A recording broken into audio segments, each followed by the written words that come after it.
Hello guys, in this video I'm going to show you how to block an author on Medium, but first I wanted to tell you that don't forget to subscribe because at 10,000 subscribers I'm going to show you my YouTube revenue statistics and my growth strategy, how you can make money online. So first open the app and for example, there is this first article for me, but I wanted to mention that there is just an example. I do not want to block an author or something like that, or make suggestions.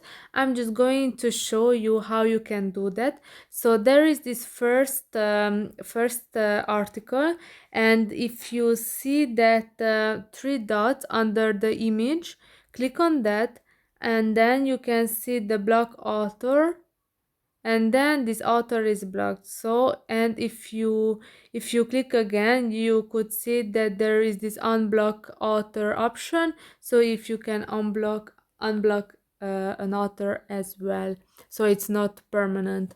So I hope this video was helpful for you. If it was, please consider subscribing, and see you in the next one. Bye bye.